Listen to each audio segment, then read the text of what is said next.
We are back. My guest is Pat McCrory. Many of you may remember him as the former Republican governor of North Carolina. He's been the mayor of Charlotte. He's his own. He's got his own TV show on PBS in North Carolina. He, of course, is somebody I made a frequent participant in the Meet the Press Roundtable back in the day. And because what I love about Pat is he doesn't fit neatly into your left-right paradigms, which, of course, is good for people like me and bad for professional politicians. So in fact, right? I think you caught a lot of heat, I hear, by having me on Meet the Press, because I got heat left and right. The left, because I'm irritated. The right said he's not a real conservative. What are you doing, right? Like, and that's the problem, right? You're not allowed. This has been the most liberating experience since then. Is that there's this entire ecosystem of people in the political sphere, some in media, some in who are practitioners, who don't want to feel as if they have to pick. Well, I'm uncomfortable.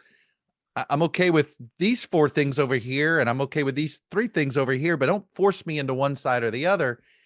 And I do think one of the reasons why traditional media feels like it is that it's at an inflection point. I don't want to say it's at an end. I think we're about to have a new type of media, but I think that's what has frustrated so many consumers of whatever you want to call it, mainstream media or traditional media, was that everything is black and white, or red and blue. Is that your experience? Yeah, and what we're not taking is issue by issue, and how we've defined conservatism or liberalism based upon every issue, whether it be immigration, whether it be the economy, whether it be taxes, whether it be public safety. There are some issues where I'm very conservative, and there are other issues where I'm more moderate, or some would call liberal. And what often happens is everyone, including the media, tries to put you in a hole and to define you and brand you. Well, because it's easier to write. Yeah, it's. Yeah, I mean, I hate to say it, but there's an easy. It makes it easier, Exactly.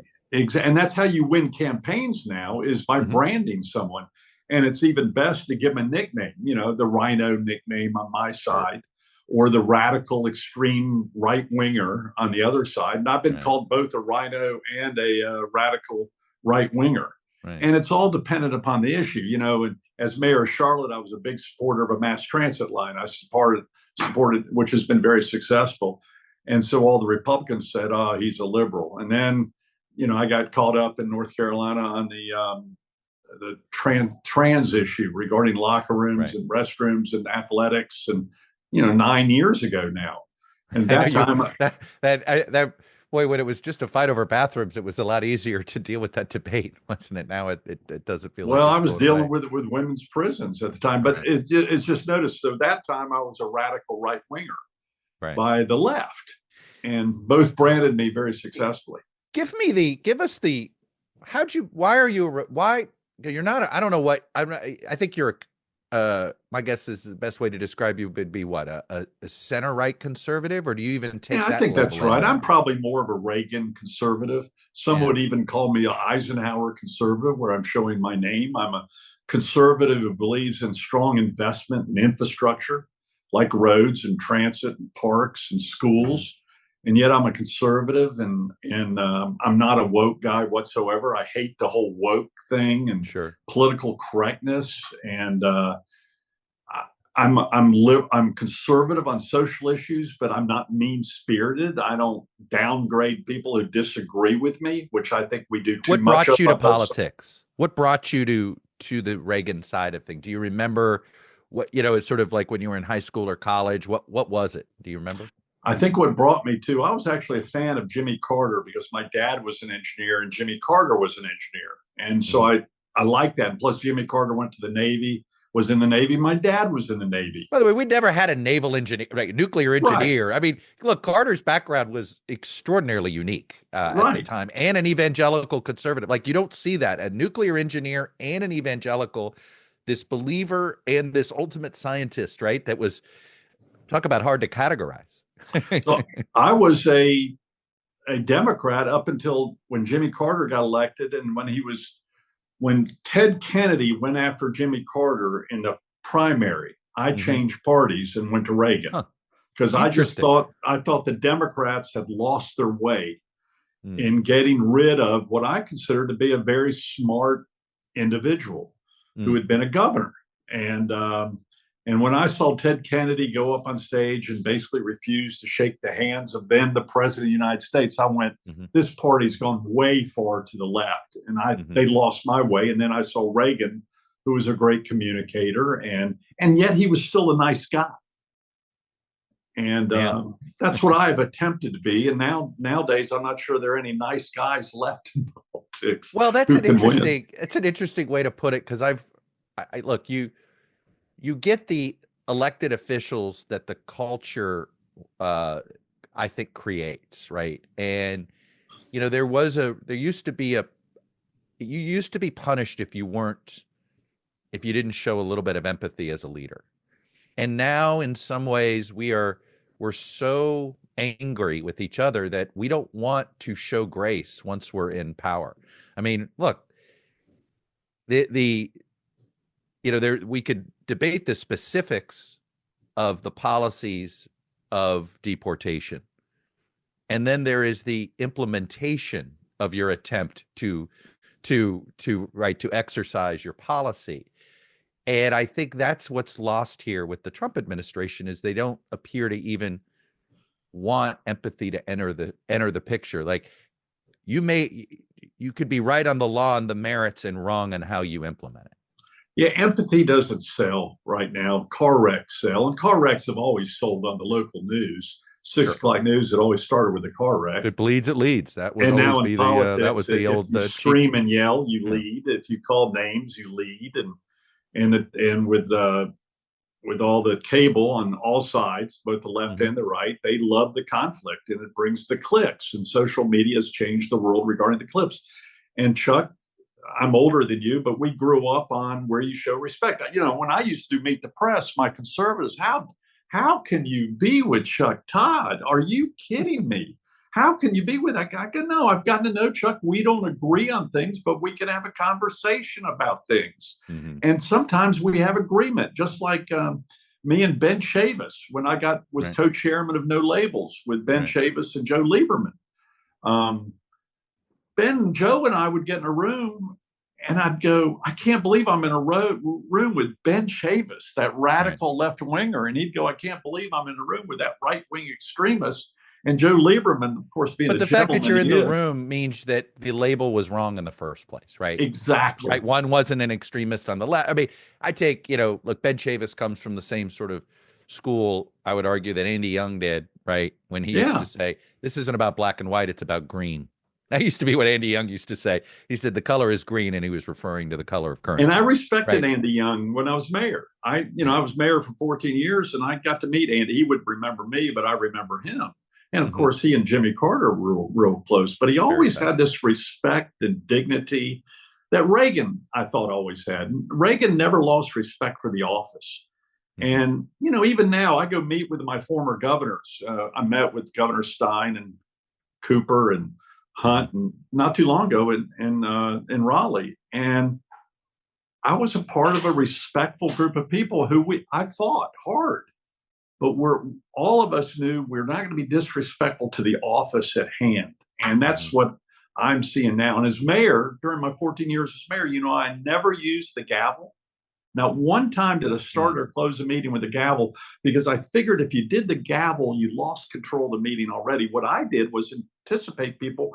I'd start the meeting. Okay, the meeting has started. And I'd expect them to respect me starting the meeting. But if I used the gavel, I thought it was a sign of weakness. Was Charlotte what kind of system? Was this one of those where you had essentially you governed with the council type of thing? It was they call that strong mayor, weak mayor. That's a weak mayor system. Yeah, we had a city manager, but I was actually a fairly strong mayor because I had a veto. I was the only mayor in North Carolina. Oh, you had a veto. Okay, that does. But I ran all the meetings, and we had 11 council members. And before that, I was a council member for 6 years. So that's pretty similar to Muriel Bowser. Like, she has a veto.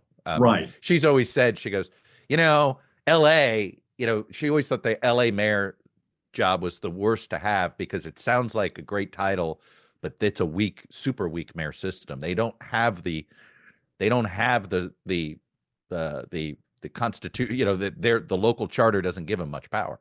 Yeah, what mayors have to do is almost fake it. They fake their power because people assume we have more power than we did. So I use the bully pulpit as mayor, as I did as governor, by giving the impression that you have more power than you actually have. But sometimes that would backfire. When things didn't work out, then people would blame you for everything, assuming you had that power to turn the ship just like that. And I think that's an issue we have presidents. Presidents don't have as much power as most people perceive. Now, some, especially since Obama and Biden and executive orders, they're taking more power, but that's more due to the ineptitude of the Congress and them not making any decisions. No, so I think, I actually do blame, the be all end all fights that we're now having over the presidency. Over the last 20, arguably basically this century, right? The entire 21st century, where we've concentrated so much. It's because we've handed so much power to the executive. The founders would come back and going, what the hell are you guys doing? Yeah. What happened to Congress? I think that would be the biggest shock to their system, would be not just that Congress was weak, but that they did it to themselves. And now what's happening, and we see it even in LA, we're seeing the mayors and the governors and the president not communicating with each other, which causes total havoc. And we saw this, by the way, in the past during Hurricane Katrina. We had miscommunication between the executive branch and between the governors and the mayors. And when you have that, you have total disaster. And I almost had that during our riots in 2016, a month before my reelection, which was very close. We had a major riot in Charlotte. And what was that over? I'm like, you mentioned that, I forgot about. Oh, what was it over? Yeah, we had live coverage, NBC, CBS, right. ABC. No, I don't. Right. Yeah, it was come and gone. It was a police shooting. Gotcha. We had some. So it was a this local was during dispute. the police shooting controversy time period, and I think there were two controversial police shootings that week, one in Charlotte and one in a smaller market. And it was easier for the media to get to our market because we have a good airport. And by the way, the shooting, it was a black police officer and a black victim. And the black victim's family said he was holding a Bible or a book, not a gun. We knew it was a gun, but the media and the family. So we had all the protesters come to Charlotte. And like what you're seeing in California, I'm seeing the exact same dynamics, Chuck. I'm seeing Antifa type people who believe in total destruction of everything, infiltrate legitimate protesters with their tools, with their equipment. No, there's always some nihilists, right? No matter where there's always some nihilists in there, and I don't even know if they have an ideology that's left or right. No, they're professional anarchists that came to Charlotte. My SBI director, after the second nights of riots, called me up and said, we need to get together. We're seeing social media and other things showing more anarchists are coming to Charlotte. It doesn't take many, by the way. There's not really that many protesters in LA, just like Charlotte. The impression is there's much more, but it doesn't take many anarchists to cause a lot of bedlam, because that's what they want. They want the media coverage. They want the police response. And my SBI. And look, you don't have to agree with this, but I think that there are folks in the Trump world that want the confrontation. They're not interested in de-escalation. They don't mind the escalation because they want to flex their perceived power. It looks like there may be. I wouldn't be surprised. However, the anarchists don't care. They're not listening to what they do. They're gonna do it regardless of whether they bring troops or not. They know this is a major point in immigration reform. They can make a story out of it. And the anarchists are the ones, I recognize these guys. They're usually young white males, some females, usually from rich families. They're full-time anarchists. They go from city to city. They have their tools in a backpack. One of the great tools the media you need to recognize, we all need to recognize, is they love skateboards. That's a weapon. And yet they look like they're just carrying a skateboard, but they use that to break windows, to attack the police, to protect themselves. I've seen it in every riot, and I saw it in Charlotte. during my rights when I had as mayor and as governor.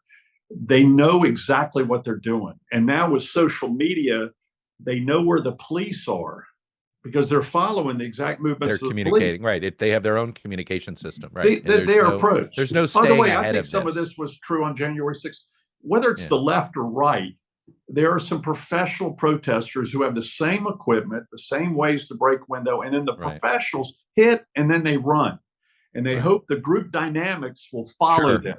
Right. No, they're the mob rule. They're basically, they're going to, right. It's almost like they're planting the seed and we go from there. Exactly.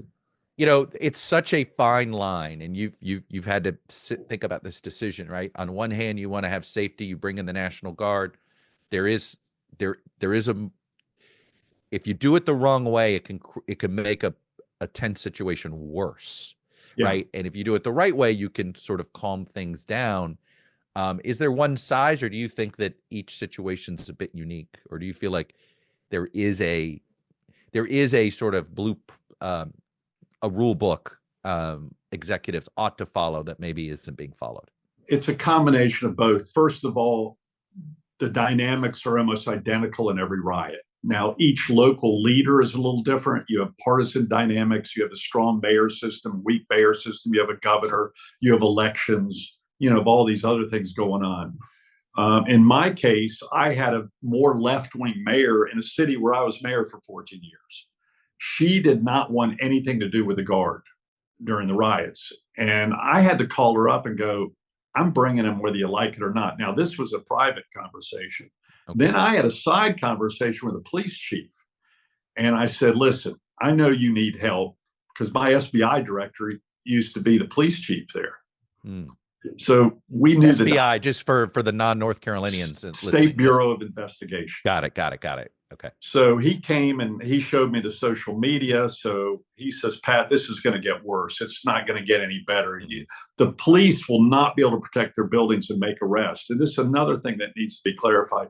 You bring in the Guard not to make arrests.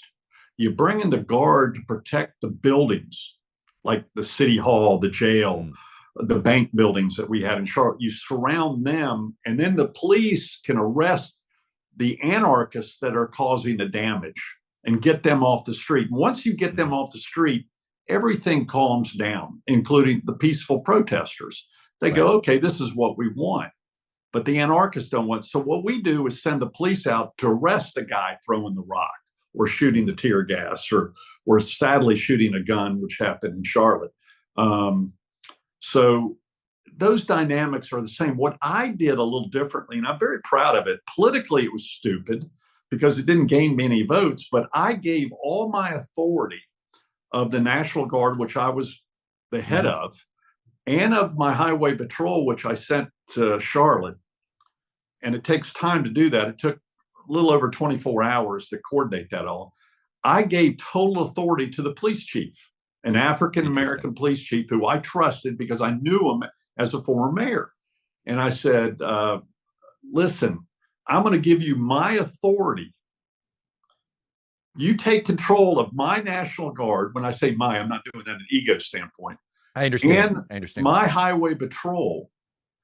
You combine it with police because I've had to deal with riots before. You have to have a single commander. You can't have dual. Exactly. You need one command and control. 100%. Now, from a political standpoint, I had an election in 3 weeks. It would have been good for me to take control. Wrong. But my city was burning, and I cared for my city. Yeah. And he agreed to do that. And I said, I only give you one rule. If the mayor starts interfering with your authority, I'm jumping right back in because I wanted to keep the politics out of it. That's why politically it might have been foolish for me, especially when you lose an election by 10,000 votes out of 4.6 million. Sure. I might have been able to gain a few votes. Yeah, you look back. That's one of those things you're like, there are 50 decisions that you think could have. I was worried about our city. So to me, that was a unique thing. And what should be happening in California should have happened. The president, the mayor, and the governor, like during the fire, which I don't think it was occurring very well during the fires there either.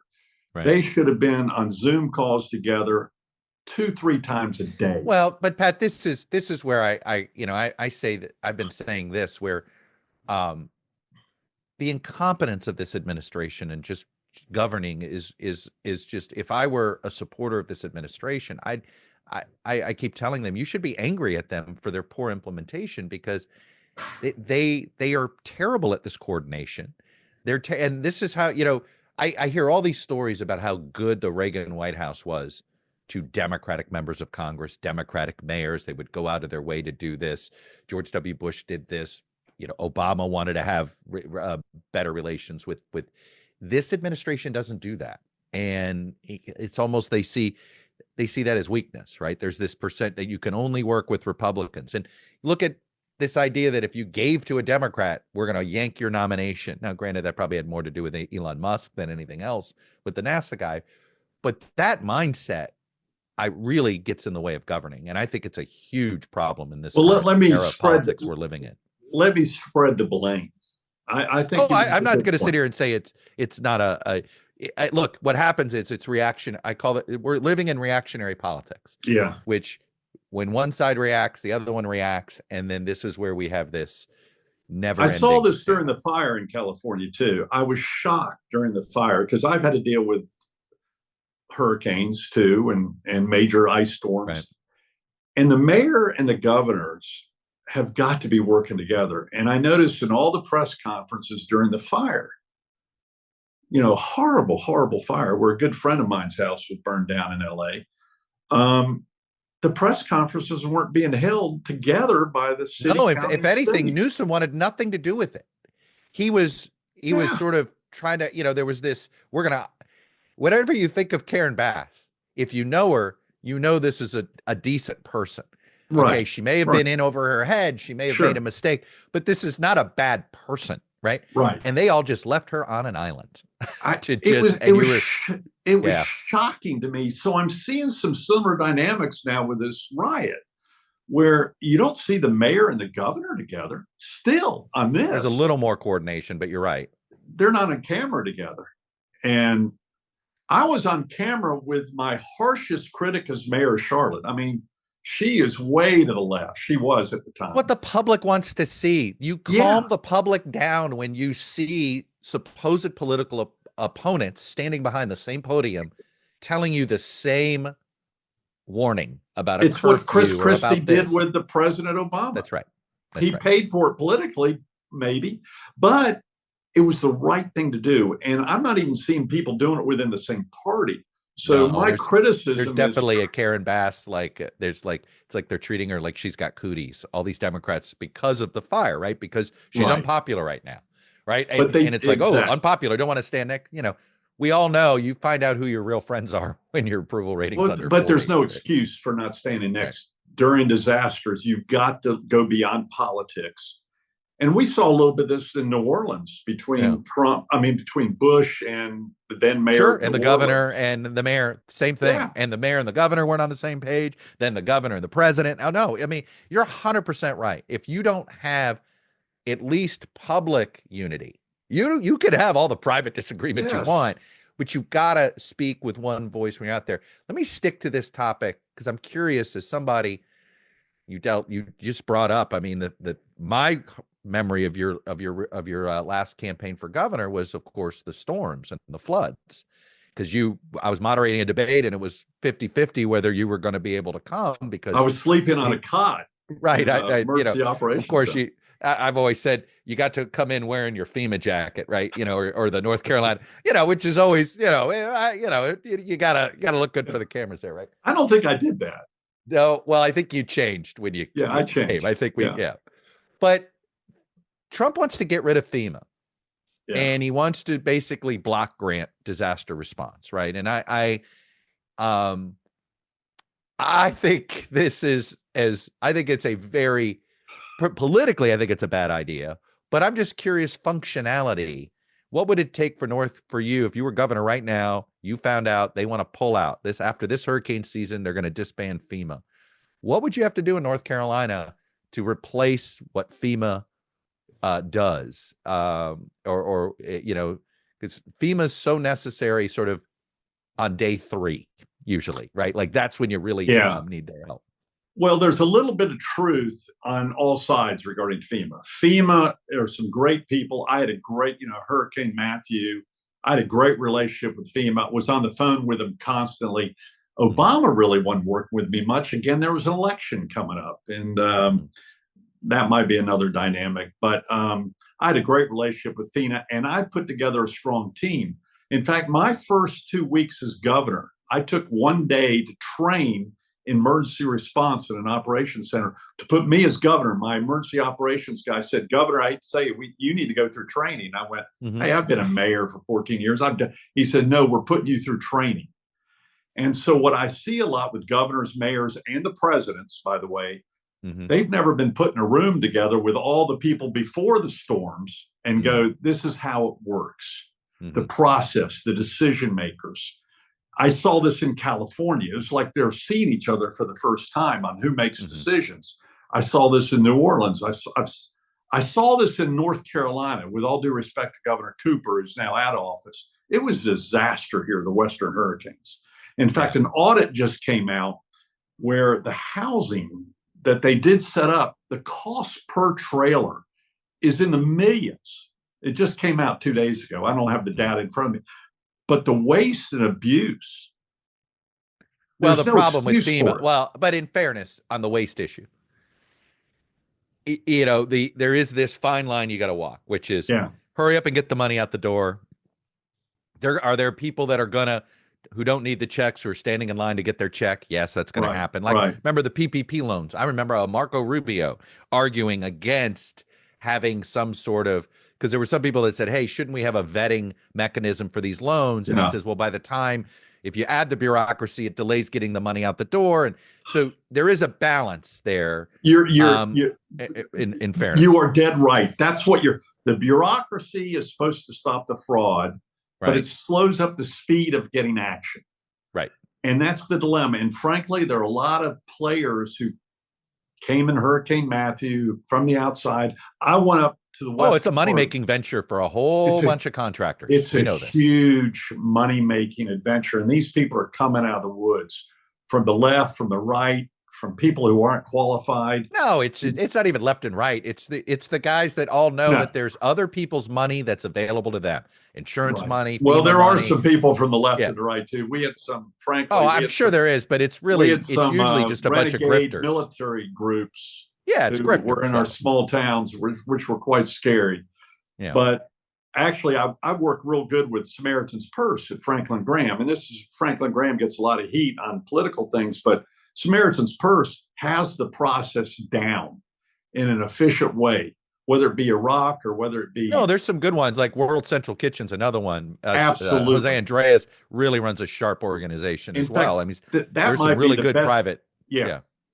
So there's a middle ground there. You don't blow up the whole thing, but it maybe needs what I call re-engineering. That's a term in the private sector. The whole process needs re-engineering. And also, it's different in each state. Some states are not prepared as they should be. And in some areas, the federal government. Well, I think this is the risk that Trump's making, which is, look, I'll be honest. North Carolina, Georgia, South Carolina, Florida, I have a lot of, there's frankly, so many storms that they deal with that for the most part, I think that they all can handle it. I'm more skeptical of Arkansas, Oklahoma, these smaller states with just smaller pots of money, right? Smaller everything. And these are his voters too. I mean, I just think that this is not going to go as well as he thinks. And Tornado Alley, I agree, is in the deepest red parts of this of sort of the border states there, Tennessee, Kentucky, things like that. There's also a bias against rural areas that are hit.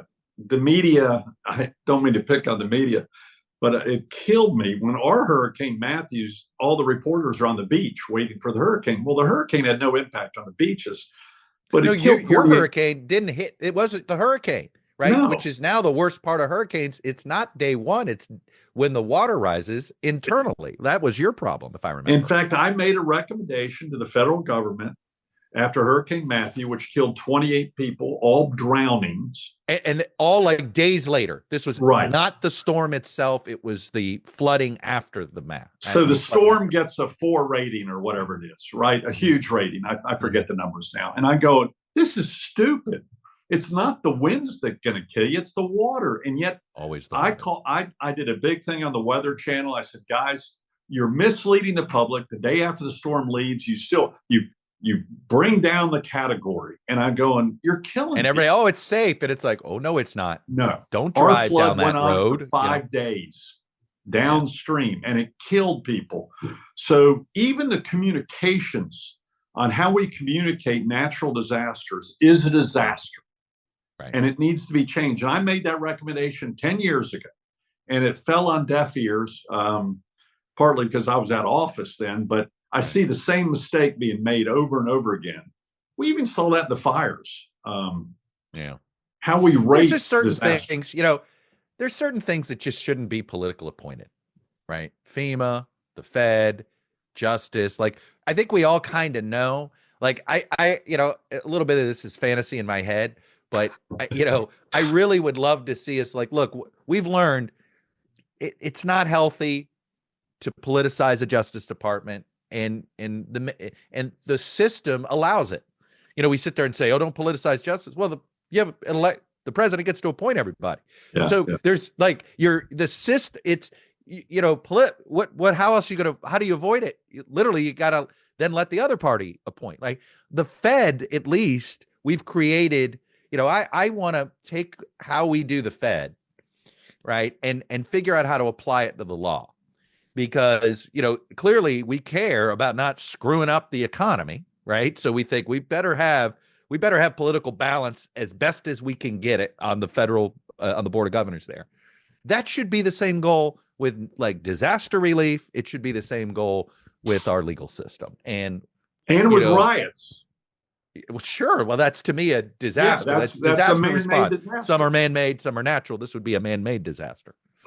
We cannot politicize certain things that during disaster, there is no politics until afterwards. And that's when you reevaluate. You know, a lot 100%. Of mayors and by the way, that is fair. Their jobs. That's what a company would do. You find out you have a crisis, you deal with the crisis. You don't fire anybody in the middle of it, because you probably are going to make it worse.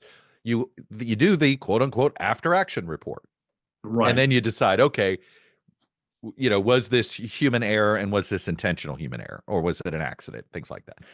So, and going back to your initial question, I don't think you need to eliminate FEMA, but I do think you need to re-engineer FEMA and also doing an evaluation of each state.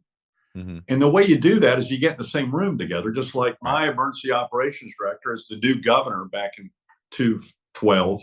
He said, Governor, I don't care whether you're a mayor or not, or you have a lot of experience. I'm impressed with that, but you're going to meet all your partners. And by the way, the major partner that's not discussed during emergencies is the private sector. Because to recover from emergencies, you're more reliant on the private sector, the Verizons of the world, the private water departments, the utility. Your Duke Energy and things like that in your state, right? That is the most important partner that has to be in the room with you. Right. When everyone thinks it's all government, most of recovery is the private sector. Because if the communications is not on, as we found out in New Orleans, if you can't hear the people and where the danger is, and you're flying over them, looking out the window, you're going to have a failure. You've got to get on the ground. I want to move to sort of building better politics here. So you messed with you flirted with no labels for a while. You know, you were I'm more than flirted. I was pretty engaged. You were pretty engaged, and then you backed away. And I look, every organization has its own internal squabbles. So I don't want to get into that. What I want to get into is the bigger picture. I'm kind of back helping Nancy and no labels people. So here's my question to you, because I gave the same question to Barbara Comstock, who I know you're friendly with, former Republican member of Congress in my neck of the woods up here in Northern Virginia. And I asked her, I said, is your goal to fix the Republican Party, or is your goal to find another way? You know, new party. You got to you know, where are you? You're a conservative. You're a homeless conservative. Do you think it's better to try to take the Republican Party away from the Trump wing and sort of fight inside the party? Or are you still convinced it is better to try to reform the Trump wing of the party from the outside, essentially, by creating a market dynamic, if you will? Like, if you think about this as a market, right? I think we both believe there's a market for something that isn't what the Democrats and Republicans are selling. We know there's another market out here. Is you devoting your energy more to that in your head, or into making the Republican Party Reagan again, if you will? Well, let me give you another angle. I think first we have to own up to the problem and admit the failure. And the failure is the two-party system has failed America at this point in time. It's failing America. I think the duopoly is the duopoly itself, right? George Washington, no way of George Washington warned us of this. Yeah. George Washington was not a fan of political parties, and he warned us that you're going to have problems. And the two parties, and we saw this during the last election, became so arrogant with their power that they just said to No Labels, for example, they told No Labels, anyone involved in No Labels will be dead in Washington. You'll never be employed again. You'll be wiped off the map. If you're a fundraiser for either Republicans or Democrats, you'll never work in either party again. You'll never work for a campaign again. It was what a monopoly does. It's what the mob does. I think the two parties are acting like a mob, and I'm talking about the Godfather type of mob. Mm-hmm. It's those types of threats. If you get off the reservation, you are dead. You're even seeing that in the media some ways. You know, if you're a right-wing media or left-wing media, if you get off the reservation to your audience, you lose your job. Yeah. You lose your job. I saw this woman who I don't know, and I don't really have a lot of respect for OAN as a legitimate news organization, and I have even less respect. They had a young Pentagon correspondent. She chose to, she's like, wow, the Pentagon's really mistreating the press here. It's not fair. She was out. They got rid of her. Yeah, and it was proof they're not. I mean, I assumed OAN wasn't a serious news organization. And then as soon as a journalist complained about access from that Pentagon, nope, you can't ever look like you're critiquing the side we have political correction on both the right and the left. It's funny you say that. This has been an obsession of mine, which is take what President Trump is doing with the military right now, with the renaming of all the bases. We just found people who share the same last name that served in World War I and World War II. I mean, it's sort of too cute by half, right? And how they did it. But how is that any different, right? How is that any different than like political correct? It feels like political correctness of the right. Yeah, I mean, I remember when I was running for Senate, I was 30 points up, and until Trump didn't endorse me and appointed a third place guy who won by almost 30. I said at a Republican rally, he asked me, was the election stolen? And I went, no. And this is coming from someone who had a much closer election, by the way. Mm-hmm. And I was out. I mean, I had close friends. How dare you say that? Very smart people. Dissension is not allowed. It's George Orwell in both parties right now. This feels I do feel like, the Orwellian feeling. I mean, look, I don't know if we're getting honest coverage of LA right now from anything I see online. No, in fact, I'd recommend. And welcome to George Orwell's warning.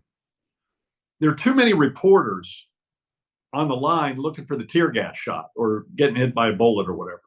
Mm-hmm. The real reporters should be behind the scenes on both the police side and the protester side. Say, all right, on the protest, where are these protesters coming from?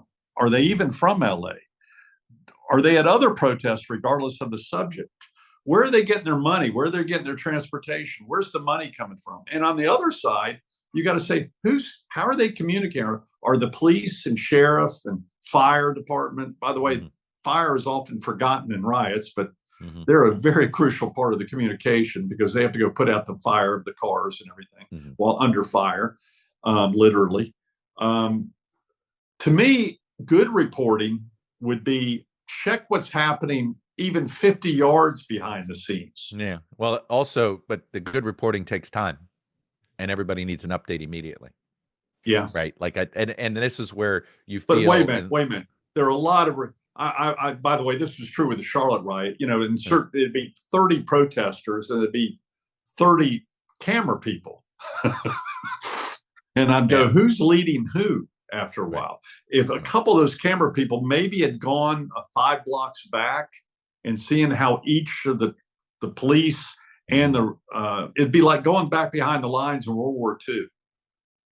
How coordinated is this? And those questions are not being asked, whether it be LA and by the way, this is going to go to other cities. It was a little in Dallas. You're going to see some in New York. Very similar. We'll see. I mean, it feels like, look, I'm a bit more cynical about this than perhaps you are. I think this is exactly what the White House wants. Well, I would say it's maybe what I think they want, and this is what really frustrates me as a citizen. That's not patriotism. When you want your citizens to fight and be divisive, and you think it's good politics to be divisive, that's pretty unpatriotic in my view. Well, first of all, I think it's what the anarchists also want, and I think, but it doesn't make the White House's position any better. I think Newsom and the governor and the mayor are pretending nothing is really serious when it is, and they're each in their own little right. We're never allowed to live in a world where both things can be true. Yeah, and that is. So let's go back to answering my question, which is, how do you, if you're looking for a political party to be comfortable with again, do you think you need a new one, or do you think the Republicans are redeemable? I don't have an answer for you yet. I'm still I never changed my registration. I still consider myself a Republican. I thought you guys were a no registration state in North Carolina. I thought you picked in a primary. I could have changed no labels. Yeah. Okay. But I did not. I was going to keep as a Republican, and I told the head of No Labels I'm staying as a Republican, but I would have voted for No Labels candidate had that succeeded. But I'm a Republican, but there's going to be a certain point in time where I think there are a lot of Democrats and a lot of Republicans are saying they have both left us in not only their policies, but in the way they actually govern. It's character and ethics. I mean, I really think we have such a character problem. I do think that good people don't feel like it's worth going into elective office. So then we're only going to get more Marjorie Taylor Greenes. Well, it's not only that. Bushes. I really fear this. I'll bring up an issue. I hope you're not offended by this, but politicians in Washington and even in the state capitals are being bought out by 3 new industries. The money, the super PAC money, is taken over, and I really saw it when I was a Senate candidate. My God, I hate sounding like, I joke. I'm like, feel like I'm sounding like Bernie Sanders, and you're about to as well. But the amount of money, like I sit here. Do you realize how lobbying works? Well, you know this, right? It used to be that a corporate lobbyist was paid because there was a citizen lobbyist coming at them. Now, it's a corporate lobbyist with company X is in a business dispute with corporate lobbyists with company Y, and they want to use government to put their competitor out of business. It is not about what's in the best interest of the people. It's what's in the best interest of that business, and how do they manipulate government regulation to benefit them and simultaneously hurt their competitor. No, at no point is the actual taxpayer at all part of the conversation anymore. And that's because, it used to be a special interest group would give a candidate, including me, $5,000, or they'd raise $50,000 with small contributions or whatever. Now you're talking about $1 million and $2 million and $3 million checks and more. And there are 3 industries at the state and federal level that have just popped up. The number one is crypto. They're now the second largest giver to both the Republican and Democratic Party, right behind the fossil fuel industry. Yep. Ahead of drug companies.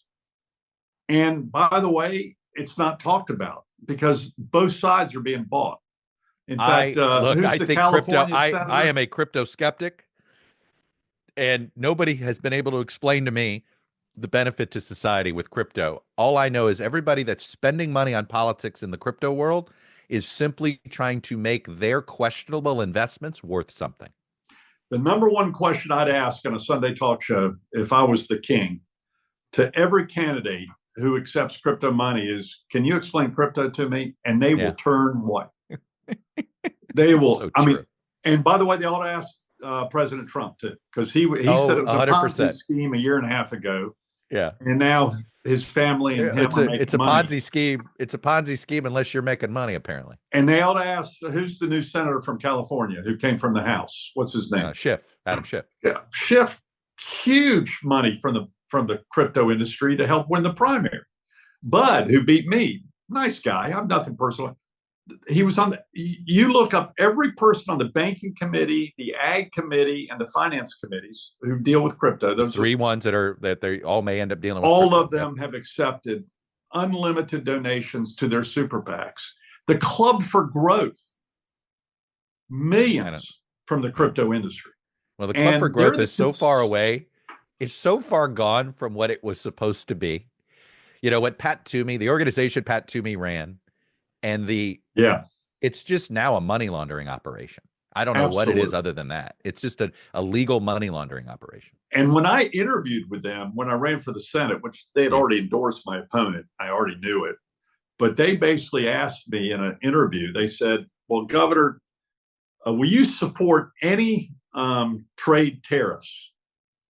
Because we will accept none.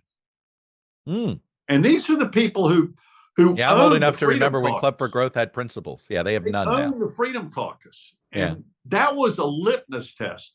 Yeah. You will vote against extending the debt, and you will vote against every tariff. Yeah. And they own the How's Freedom that working Caucus. out? And they don't know. Aren't they now pro-tariff and anti-debt?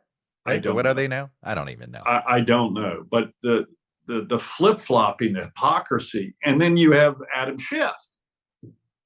I mean, Adam Schiff takes. You're not wrong on this crypto. I mean, Elizabeth Warren's probably the one that's. I feel like she's the only one in the forest here.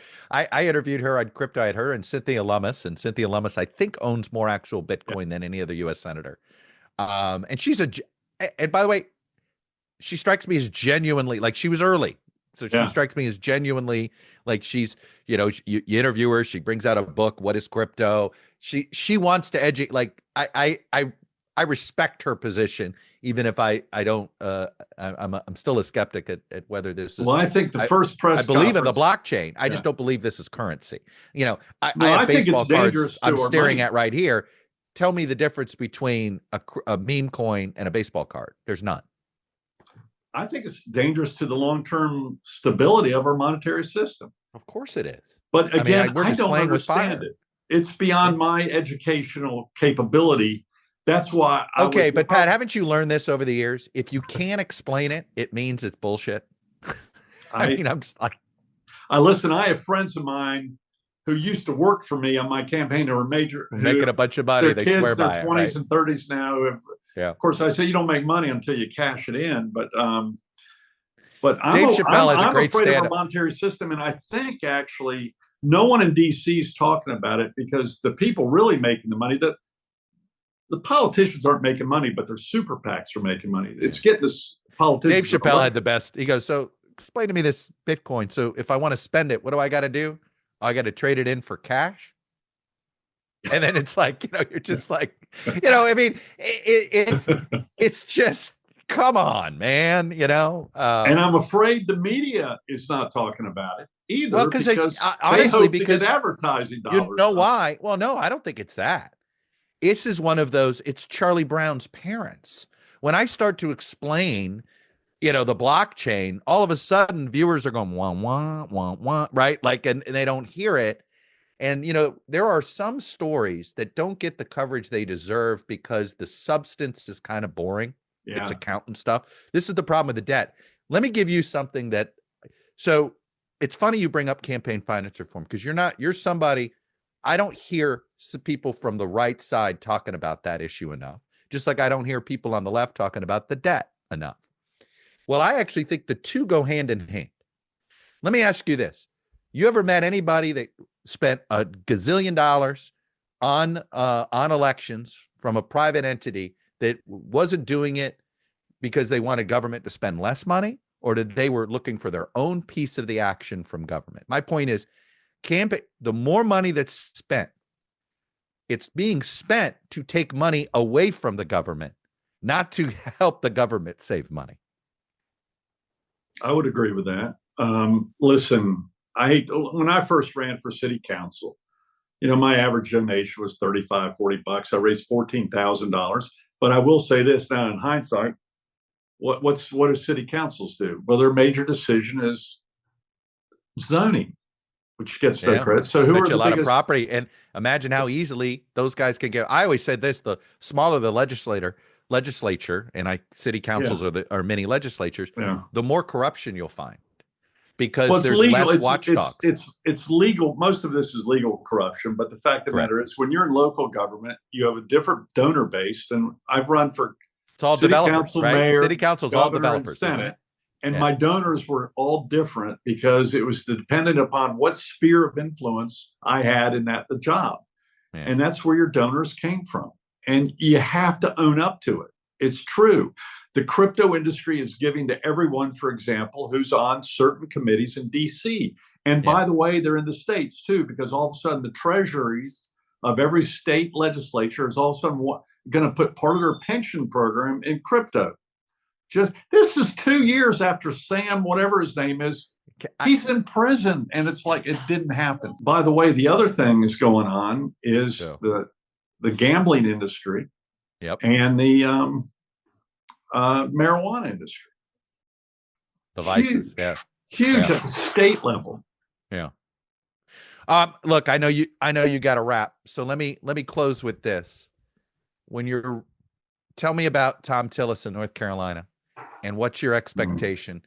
Can he survive a one-on-one primary, or is his only path to re-election either a crowded Republican primary, or could he pull the Lisa Murkowski and essentially say, look, I'm going to be a Republican in the Senate, but I'm going to run outside the two-party system in North Carolina? What's the best avenue for him? He's got to win the primary. And now the good news is the primary includes independents in North Carolina. It's an open primary. So that helps. But I think it all comes down to what Trump decides to do. Trump's going to have to make a decision. Does he, he's got a former Navy SEAL playing the Trump MAGA wing. And Laura Trump's flirting suddenly made North Carolina Senate an interesting, at least she seemed to, I thought she was a Floridian, but I guess, who knows? Come back. Who knows? I saw her a couple of weeks ago at the Trump golf course briefly, but she's real close with Bud, who beat me, and Bud has endorsed Tillis. Interesting. Which is good. I commend Ted Budd for that. I think it all comes down to what Trump does. And then the general election, everyone's talking about Roy Cooper being, what's he going to do? Frankly, I think Roy Cooper may be the easiest. It's not a slam toward him. I think he'd be the best opponent because his track record on storms and now the transgender issue is reversed on him since he and I had the debate and he beat me. Well, it sounds like what you're saying is that if you're the last thing you want to be is treated like an incumbent if you're a challenger. And what you're thinking is that Tillis will be able to make the race more about Cooper than Tillis. It's an interest that you may be right there that it's two incumbents, and where if Democrats found somebody who didn't run for office before, then suddenly it's all about Tillis. Yes, or the Lieutenant Governor Jim Hunt's daughter, somebody who has a lower Attorney General. Which it's hard to go after Attorney General in anything. Cooper was Attorney General. I had nothing. No, Attorney Generals, state Attorney Generals. Yeah, you get to announce big consumer rebates. You get to we got the bad guys, right? Like it's really hard not to have a good track record as AG. Going back to Senator Tillis, who's a very good close friend of mine, I have a great deal of respect. He was the Speaker of the House when I was governor in my first 2 years. I always say if he would have remained Speaker, I probably would have won re-election. I had some fascinating. I remember, he got a lot of grief for not giving up that speakership sooner when he was running for the U.S. Senate. Yeah, and I remember an answer he gave me. He said, "If I gave it up, I'm going to be replaced by some lunatics." And I'm probably, and he said, and they'll make sure I can't win election in this state. Like he was, his argument was, because the Washington crowd said, you got to leave, you're getting bogged down. And he's going, you have no idea what will replace me. Was he right, you think? Yeah. One thing you don't know about Tom either, he's a man of great principle regarding separation of powers. I had to actually sue him. He believes in strong legislative control. Which, I think I'll be honest, in North Carolina, I think your legislature's out of control. They're out of control. Way out of balance. Way out of balance. I had to sue my own legislature. Yeah. And Stein's having to do the same thing. Cooper had to do the same thing. Yeah. And yet in D.C., you've got the strong executive control now that the Republicans are allowing, which they hated when Obama and Biden did it. Yep. But he's taken some heat for challenging Trump's executive control. He's not doing it because of Trump. He's doing it because he's always felt that way about separation of powers. So he's extremely consistent. And people don't realize that. That goes back to his state legislative days about legislature makes the laws, the executive branch enforces the laws. And I know this is a struggle with Tom because he's fighting a political battle against a very popular president with our base. And yet he's fighting this philosophical battle of the separation of powers. And I have a great deal of respect for him, but it's going to be, I don't know what's going to happen. But it could be just, he, Cornyn, and Cassidy, these are three, they're all dealing with sort of similar problems, but in probably different three ways. Of the smartest people in the Senate too. Yeah. What does that tell you? Right. I mean, look, you said it, right. And if I'd be shocked if two of the three make it back to the Senate. Yeah. I hope I'm wrong. Cassidy is brilliant. I mean, I got to know him during No Labels. He's the one guy that understands that. Boy, is he so misaligned. The Social Security program. Is he so misaligned with Louisiana's Republican politics? Yeah, well, both parties are lying about Social Security, Medicaid, and Medicare. Yeah, he is so misaligned in that state. Yeah, it's just he's a brilliant guy. I mean, I've had a lot of one-on-one conversations, and some of it's just. No, he'd have been better off being a senator from Pennsylvania. But he's actually Michigan, Ohio. He's the only conservative who's honest about Social Security. Yeah. But neither party's being honest. This is where we'll wrap it around. The two parties are failing because they're not being honest with the public. Well, they're only being honest with the polls and afraid of their but as you know all too well, if you tell the truth in politics, you're usually doing a concession speech. It's a sad fact. Pat McCrory, this was fantastic. Always good to get your perspective, and I hope to have more of it. So thank you, brother. Chuck, look forward to seeing you again in the future. And congratulations on all your steps that you're taking. It's fun. You too. You're sort of trying. We're, who knows? But I played the game. What do I say? I played the game. I've been played by the game, and now my job is to expose the game. I love it. We'll keep it up. All right. Take care, friend.